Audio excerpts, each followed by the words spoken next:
दोस्तों, आज की हमारी कहानी है कायर। युवक का नाम केशव था, युवती का नाम प्रेमा। दोनों एक ही कॉलेज के और एक ही क्लास के विद्यार्थी थे। केशव नए विचारों का युवक था, जात पात के बंधनों का विरोधी। प्रेमा पुराने संस्कारों की कायल थी, पुरानी मर्यादाओं और प्रथाओं में पूरा विश्वास रखने वाली। लेकिन फिर भी दोनों में गाढ़ा प्रेम हो गया था और बात सारे कॉलेज में मशहूर थी।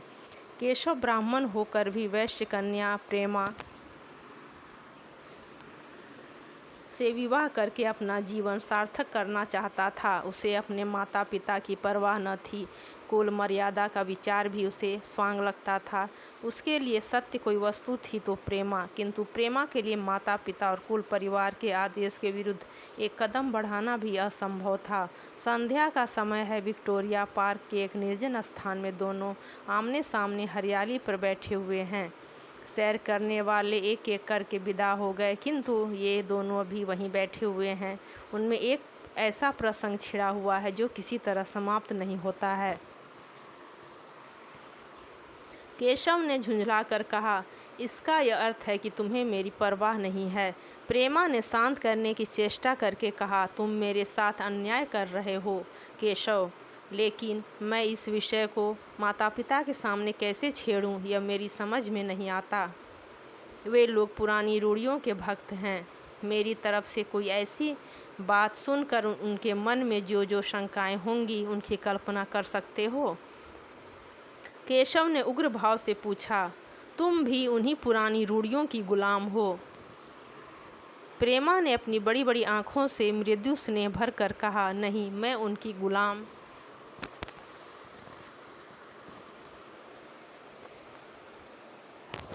नहीं हूँ, लेकिन माता पिता की इच्छा मेरे लिए और सब चीज़ों से अधिक मान्य है। तुम्हारा व्यक्तित्व कुछ नहीं है, ऐसा ही समझ लो। मैं तो समझता था कि वे ढकोसले मूर्खों के लिए ही हैं, लेकिन अब मालूम हुआ कि तुम जैसी विदुषियाँ भी उनकी पूजा करती हैं। जब मैं तुम्हारे लिए संसार को छोड़ने के लिए तैयार हूँ, तो मैं तुमसे भी यही आशा करता हूँ। प्रेमा ने मन में सोचा, मेरा अपनी देह पर क्या अधिकार है? जिन माता पिता ने अपने रक्त से मेरी सृष्टि की है और अपने स्नेह से मुझे पाला है, उनकी मर्जी के खिलाफ कोई काम करने का मुझे कोई हक नहीं। उसने दीनता के साथ केशव से कहा, क्या प्रेम स्त्री और पुरुष के रूप ही में रह सकता है, मैत्री के रूप में नहीं? मैं तो प्रेम को आत्मा का बंधन समझती हूँ। केशव ने कठोर भाव से कहा, इन दार्शनिक विचारों से तुम मुझे पागल कर दोगी प्रेमा। बस इतना ही समझ लो कि मैं निराश होकर जिंदा नहीं रह सकता। मैं प्रत्यक्षवादी हूँ और कल्पनाओं के संसार में अप्रत्यक्ष का आनंद उठाना मेरे लिए असंभव है।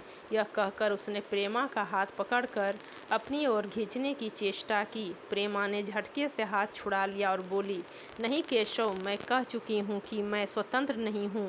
तुम मुझसे वह चीज़ न मांगो जिस पर मेरा कोई अधिकार नहीं है।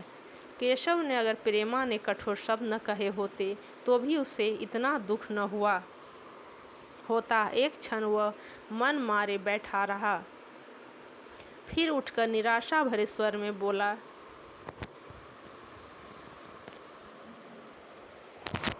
जैसी तुम्हारी इच्छा, और आहिस्ता आहिस्ता कदम उठाता हुआ वहाँ से चला गया। प्रेमा अब भी वहीं बैठी आंसू बहाती रही। रात को भोजन करके प्रेमा जब अपनी माँ के साथ लेटी तो उसकी आंखों में नींद न थी। केशव ने उसे एक ऐसी बात कह दी थी जो चंचल पानी में पड़ने वाली छाया की तरह उसके दिल पर छाई हुई थी।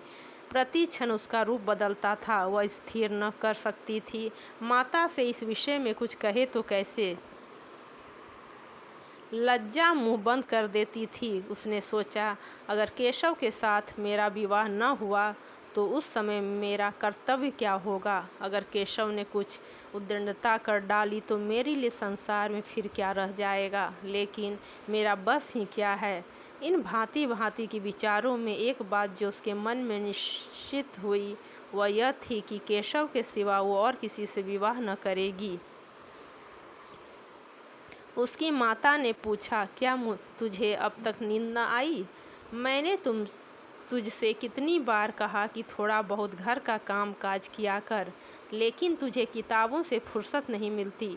4 दिन में तू पराए घर जाएगी, कौन जाने कैसा घर मिले। अगर कुछ काम करने की आदत न रही तो कैसे निभाव होगा। प्रेमा ने भोलेपन से कहा, मैं पराए घर जाऊंगी ही क्यों। माता ने मुस्कुराकर कहा, लड़कियों के लिए यही तो सबसे बड़ी विपत्ति है बेटी।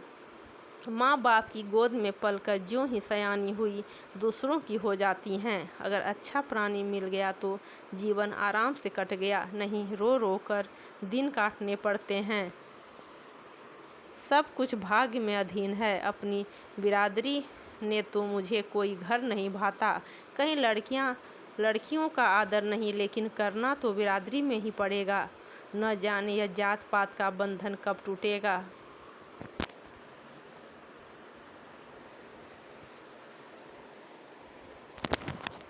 उसने कहने को कह दिया, लेकिन उसका हृदय कांप रहा था कि माताजी कुछ भांप न जाएं। माता ने विस्मय के साथ पूछा, क्या हिंदुओं में ऐसा हुआ है। फिर उसने अपने आप ही उस प्रश्न का जवाब भी दिया, अगर 2-4 जगह ऐसा भी हो गया तो उससे क्या होता है। प्रेमा ने इसका कुछ जवाब न दिया। भय हुआ कि माता कहीं उसका आशय न समझ जाएं। उसका भविष्य एक अंधेरी खाई की तरह उसके सामने मुंह खोले खड़ा था, मानो उसे निगल जाएगा। उसे न जाने कब नींद आ गई। प्रातःकाल प्रेमा सोकर उठी तो उसके मन में एक विचित्र साहस का उदय हो गया था। सभी महत्वपूर्ण फैसले हम आकस्मिक रूप से कर लिया करते हैं, मानो कोई देवी शक्ति हमें उनकी ओर खींच ले जाती है। वही हालत प्रेमा की थी। कल तक वो माता पिता के निर्णय को मान्य समझती थी, पर संकट को सामने देखकर उसमें उस वायु की हिम्मत पैदा हो गई थी जिसके सामने कोई पर्वत आ गया हो। वही मद वायु प्रबल वेग से पर्वत के मस्तक पर चढ़ जाती है और उसे कुचलती हुई दूसरी तरफ जा पहुंचती है। प्रेमा मन में सोच रही थी, माना यह देह माता पिता की है, किंतु आत्मा को जो कुछ भुगतनी पड़ेगा वह इसी देह से तो भुगतना पड़ेगा। अब वह इस विषय में संकोच करना अनुचित ही नहीं, घातक समझ रही थी। अपने जीवन को क्यों एक झूठे सम्मान पर बलिदान करे। उसने सोचा, विवाह का आधार अगर प्रेम न हो तो वह देह का विक्रय है। आत्मसमर्पण क्या बिना प्रेम के भी हो सकता है। इस कल्पना ही से कि न जाने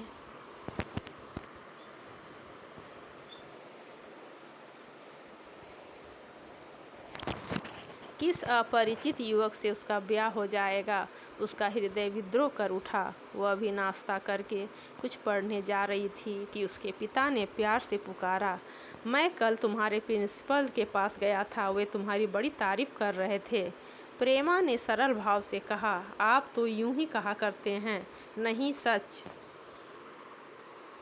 यह कहते हुए उन्होंने अपनी मेज की दराज खोली और मखमली चौखटों में जड़ी हुई एक तस्वीर निकालकर उसे दिखाते हुए बोले, ये लड़का ICS के इम्तिहान में प्रथम आया है। इसका नाम तो तुमने सुना होगा।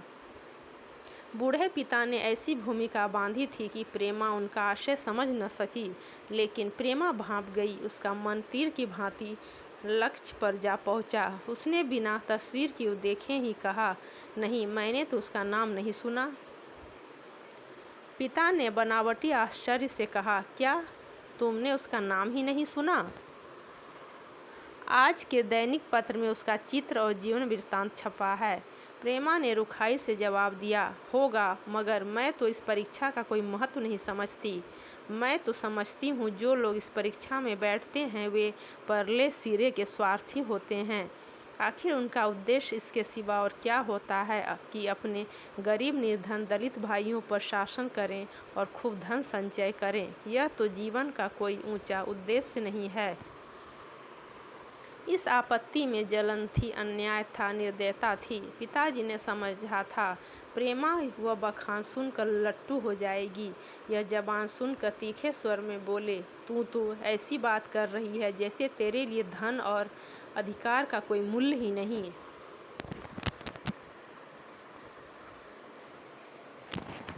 प्रेमा ने ठिठाई से कहा, हाँ, मैं तो इसका मूल्य नहीं समझती। मैं तो आदमी में त्याग देखती हूँ। मैं ऐसे युवकों को जानती हूँ जिन्हें यह पर जबरदस्ती भी दिया जाए तो स्वीकार न करेंगे। पिता ने उपहास के ढंग से कहा, यह तो आज मैंने नई बात सुनी। मैं तो देखता हूँ कि छोटी छोटी नौकरियों के लिए लोग मारे मारे फिरते हैं। मैं जरा उस लड़के की सूरत देखना चाहता हूँ जिसमें इतना त्याग हो। मैं तो उसकी पूजा करूँगा। शायद किसी दूसरे अवसर पर यूँ शब्द सुनकर प्रेमा लज्जा से सिर झुका लेती, पर इस समय की दशा उस सिपाही की सी थी जिसके पीछे गहरी खाई हो। आगे बढ़ने के सिवा इसके लिए और कोई मार्ग न था। अपने आवेश को संयम से दबाती हुई, आंखों में विद्रोह भरे, वो अपने कमरे में गई और केशव के कई चित्रों में से वह चित्र चुनकर लाई जो उसकी निगाह में सबसे खराब था और पिता के सामने रख दिया। बूढ़े पिताजी ने चित्र को उपेक्षा के भाव से देखना चाहा, लेकिन पहली दृष्टि में उसने उन्हें आकर्षित कर लिया। ऊंचा कद था और दुर्बल होने पर भी उसका गठन स्वास्थ्य और संयम का परिचय दे रहा था। मुख पर प्रतिभा का तेज न था, पर विचारशीलता कुछ ऐसा प्रतिबिंब था जो उसके प्रति मन में विश्वास पैदा करता था। उन्होंने चित्र को देखते हुए पूछा, यह किसका चित्र है? प्रेमा ने संकोच से सिर झुकाकर कहा, यह मेरे ही क्लास में पढ़ते हैं, अपनी ही बिरादरी का है।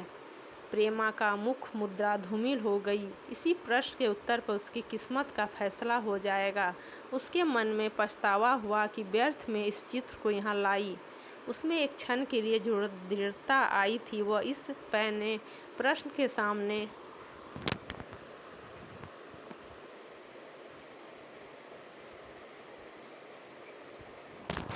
कातर हो उठी। दबी हुई आवाज में बोली, जी नहीं, वह ब्राह्मण है। और यह कहने के साथ ही वह क्षुब्ध होकर कमरे से बाहर निकल गई, मानो यहाँ की वायु में उसका गला घुटा जा रहा हो, और दीवार की आड़ में खड़ी होकर रोने लगी।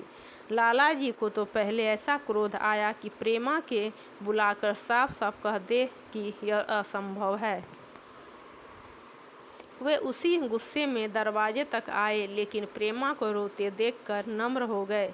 इस युवक के प्रति प्रेमा के मन में क्या भाव थे, यह उनसे छिपा न रहा। वे स्त्री शिक्षा के पूरे समर्थक थे, लेकिन इसके साथ ही कुल मर्यादा का रक्षा भी करना चाहते थे। अपनी ही जाति के सुयोग्य वर्ग के लिए अपना सर्वस्व अर्पण कर सकते थे, लेकिन उस क्षेत्र के बाहर कुलीन से कुलीन और योग्य से योग्य वर्ग की कल्पना भी उनके लिए असह्य थी। इससे बड़ा अपमान वे सोच ही न सकते थे। उन्होंने कठोर स्वर में कहा, आज से कॉलेज जाना बंद कर दो। अगर शिक्षा कुल मर्यादा को डुबाना ही सिखाती है तो वह कुशिक्षा है। प्रेमा ने कातर कंठ से कहा, परीक्षा तो समीप आ गई है। लाला जी ने दृढ़ता से कहा, आने दो, और फिर अपने कमरे में जाकर विचारों में डूब गए। 6 महीने गुजर गए। लाला जी ने घर में आकर पत्नी को एकांत में बुलाया और बोले, जहाँ तक मुझे मालूम हुआ है, केशव बहुत ही सुशील और प्रतिभाशाली युवक है। मैं तो समझता हूँ प्रेमा इस शोक में घुल घुल कर प्राण दे देगी। तुमने भी समझाया, मैंने भी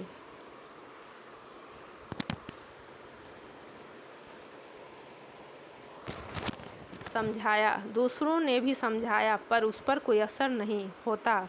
ऐसी दशा में हमारे लिए क्या उपाय है?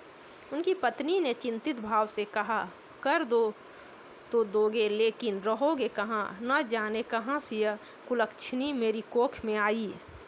लाला जी ने भौवें सिकोड़कर तिरस्कार के साथ कहा, यह तो 1000 दफ़ा सुन चुका, लेकिन कुल मर्यादा के नाम को कहाँ तक रोएं? चिड़िया का पर खोलकर यह आशा करना कि तुम्हारे आंगन में ही फुदकती रहेगी भ्रम है। मैंने इस प्रश्न पर ठंडे दिल से विचार किया है और इस नतीजे पर पहुंचा हूँ कि हमें इस आपद्रम को स्वीकार कर लेना ही चाहिए। कुल मर्यादा के नाम पर मैं प्रेमा की हत्या नहीं कर सकता। दुनिया हंसती हो हंसे, मगर वह जमाना बहुत जल्द आने वाला है जब ये सभी बंधन टूट जाएंगे। आज भी सैकड़ों विवाह जात पात के बंधनों को तोड़कर हो चुके हैं। अगर विवाह का उद्देश्य स्त्री और पुरुष का सुखमय जीवन है तो हम प्रेमा की उपेक्षा नहीं कर सकते। वृद्धा ने क्षुब्ध होकर कहा, जब तुम्हारी यही इच्छा है तो मुझसे क्या पूछते हो? लेकिन मैं कह देती हूँ कि मैं इस विवाह के नज़दीक न जाऊँगी, न कभी इस छोकरी का मुंह देखूँगी। समझ लूँगी जैसे और सब लड़के मर गए वैसे यह भी मर गई। तो फिर आखिर तुम क्या करने को कहती हो? क्यों नहीं उस लड़के से विवाह कर देते? उसमें बुराई क्या है? 2 साल में सिविल सर्विस पास करके आ जाएगा। केशव के पास क्या रखा है? बहुत होगा किसी दफ्तर में क्लर्क हो जाएगा। और अगर प्रेमा प्राण हत्या कर ले तो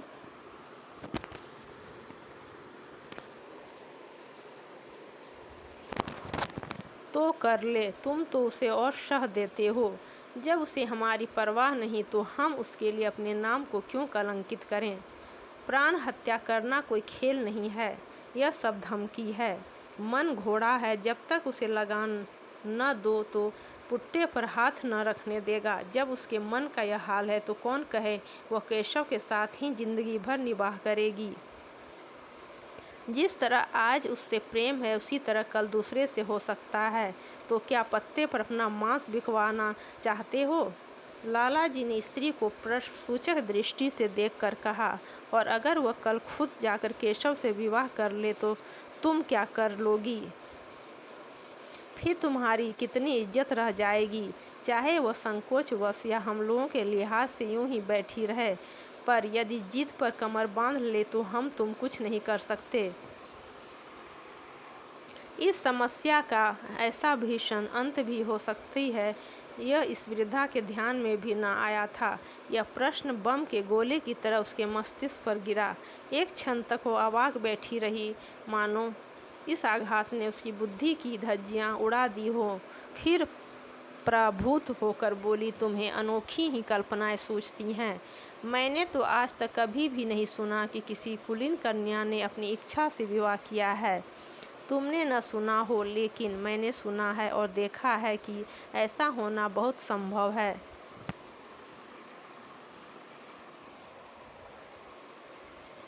जिस दिन ऐसा होगा उस दिन तुम मुझे जीती न देखोगे। मैं यह नहीं कहता कि ऐसा होगा ही, लेकिन होना संभव है। तो जब ऐसा होना है तो इससे तो यही अच्छा है कि हम ही इसका प्रबंध करें। जब नाक ही कट रही है तो तेज छुरी से क्यों न कटे। कल केशव को बुला कर देखो क्या कहता है।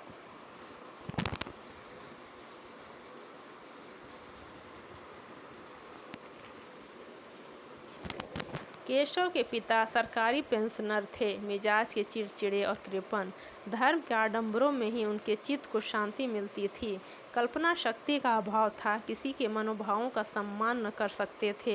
वे अब भी उस संसार में रहते थे जिसमें उन्होंने अपने बचपन और जवानी के दिन काटे थे। नवयुग की बढ़ती लहर को वे सर्वनाश कहते थे और कम से कम अपने घर को दोनों हाथों और पैरों का जोर लगाकर उससे बचाए रखना चाहते थे।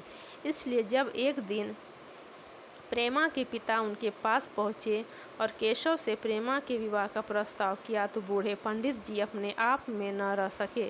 धुंधली आंखें फाड़कर बोले, आप भंग तो नहीं खा गए हैं? इस तरह का संबंध और चाहे जो कुछ हो विवाह नहीं है।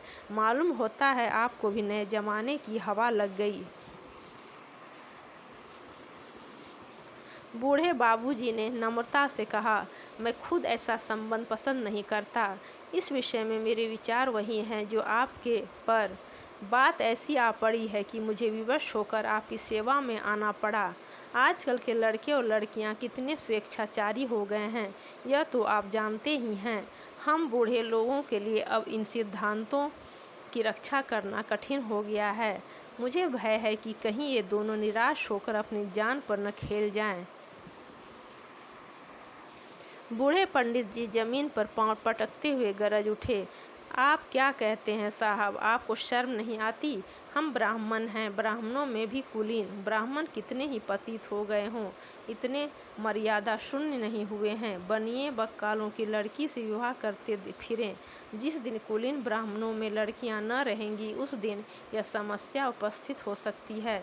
मैंने कहता हूँ कि आपको मुझसे यह बात कहने का साहस कैसे हुआ? बूढ़े बाबूजी जितना ही दबते थे, उतना ही पंडित जी बिगड़ते थे। यहाँ तक कि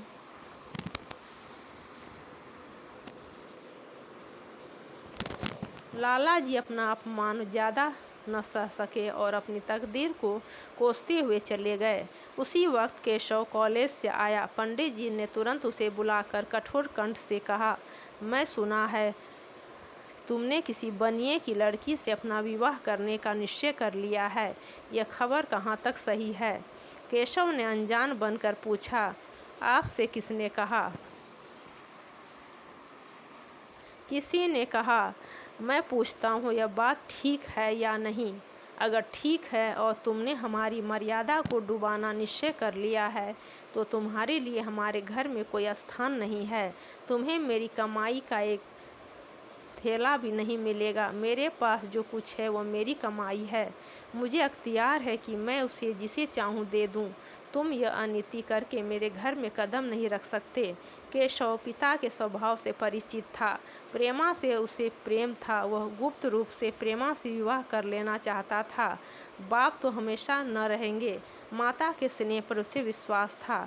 उस प्रेम की तरंग में वह सारे कष्टों को झेलने के लिए तैयार मालूम होता था। लेकिन जैसे कोई कायर सिपाही बंदूक के सामने जाकर हिम्मत खो बैठता है और कदम पीछे हटा लेता है, वही दशा केशव की हुई। वह साधारण युवकों की तरह सिद्धांतों के लिए बड़े बड़े तर्क कर सकता था, जबान से उनमें अपनी भक्ति की दुहाई दे सकता था, लेकिन यातनाएं झेलने की सामर्थ्य उसमें न थी। अगर वह अपनी जिद पर अड़ा और पिता ने भी अपनी टेक रखी, तो उसका कहाँ ठिकाना लगेगा? उसका सारा जीवन ही नष्ट हो जाएगा। उसने दबी जबान से कहा, जिसने आपसे यह कहा है बिल्कुल झूठ कहा है। पंडित जी ने तीव्र नेत्रों से देखकर कहा, तो यह खबर बिल्कुल गलत है।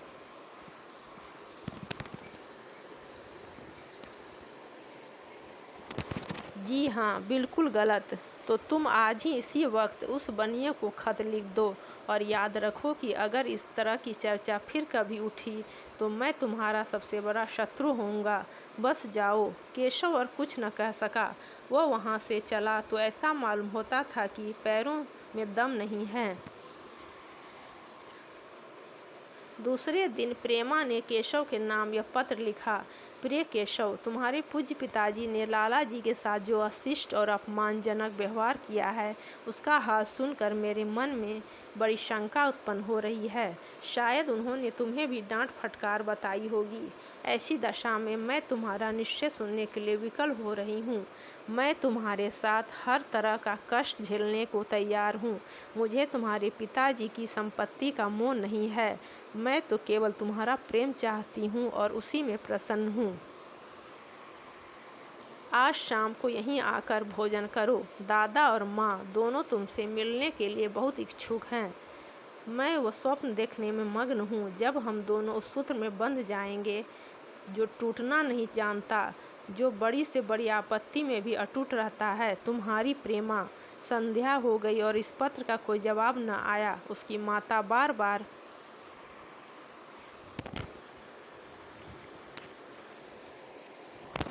पूछती थी, केशव आए नहीं? बूढ़े लाचारी लाला जी भी द्वार पर आंखें लगाए बैठे थे। यहाँ तक कि रात के 9 बज गए, पर न तो केशव ही आए न उनका पत्र। प्रेमा के मन में भांति भांति के संकल्प विकल्प उठ रहे थे। कदाचित उन्हें पत्र लिखने का अवकाश न मिला होगा, या आज आने की फुर्सत न मिली होगी। कल अवश्य आ जाएंगे। केशव ने पहले उसके पास जो प्रेम पत्र लिखे थे, उन सब को उसने फिर से पढ़ा। उनके एक एक शब्द से कितना अनुराग टपक रहा था। उनमें कितना कंपन था, कितनी विकलता, कितनी तीव्र आकांक्षा।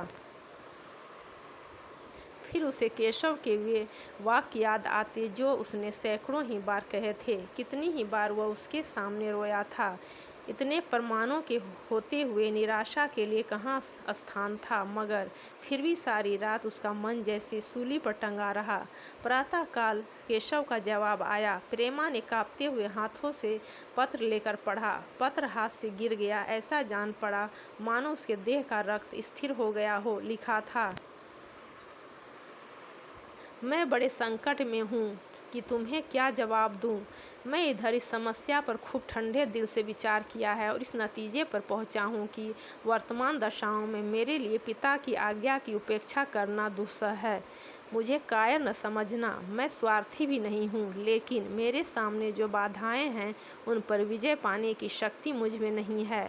पुरानी बातों को भूल जाओ, उस समय मैंने इन बाधाओं की कल्पना न की थी।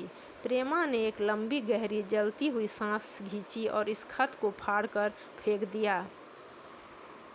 उसकी आंखों से अश्रुधारा बहने लगी। जिस केशव को उसने अपने अंतःकर से वर मान लिया था, वह इतना निष्ठुर हो जाएगा, इसकी उसको रत्ती भर भी आशा न थी। ऐसा मालूम पड़ा मानो अब तक वह कोई सुनहरा सपना देख रही थी, पर आंखें खुलने पर सब कुछ अदृश्य हो गया। जीवन में आशा ही लुप्त हो